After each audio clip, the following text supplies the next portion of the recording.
After terrorism, Naxalism can be the biggest threat for India's development, for development of infrastructure, as well as the integrity of the country. Hello and good morning, everyone. Today, my lecture topic is Naxalism.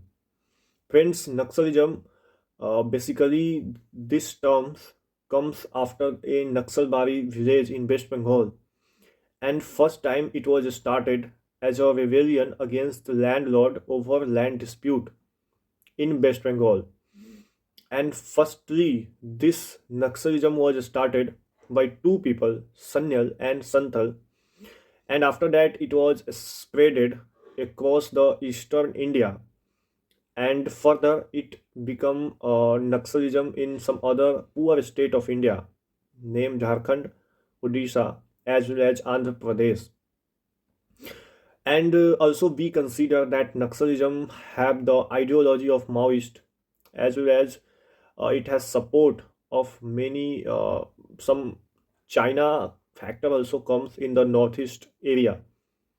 Friends, if we talk about the region of the Naxalism in India, then first is like after the Forest Act of India, many tribal community have been investigated from the forest and excluded from there, and many mining procedure have been started, as well as there was a socio-economic gap between the people of tribal communities with the other section of the India, and they have also seen the loneliness from the India.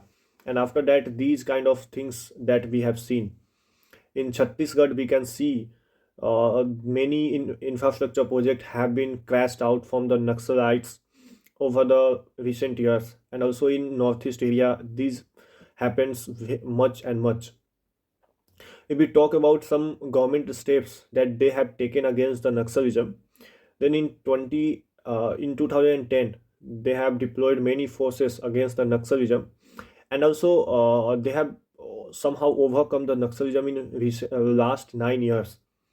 And also they have started, central government has started some rehabilitation process of the Naxalites into mainstreams, and also they have started some aspirational district schemes for the people of that district which is affected from the Naxalism.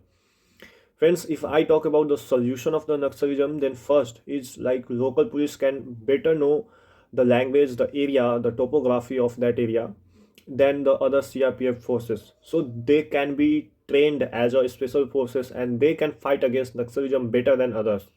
Second, the peace talks should be happen through the some journalists as well as some Maoist politicians that have better link with the Naxalites. Friends, in my conclusion, we can take one example, the Mithun Chakravarti, who was also a Naxalite, but there was a time when he became a highest taxpayer of India. So it also proved that Naxalites are basically Naxalites are the people of India. They are not terrorists. So government should given the good opportunity of the employment, education, health, and government should also do the infrastructure development in the Naxalite area, so they cannot feel the loneliness and they cannot feel the otherness from the other section of India, and then they can also participate in the nation building and to make the nation developed. Thank you.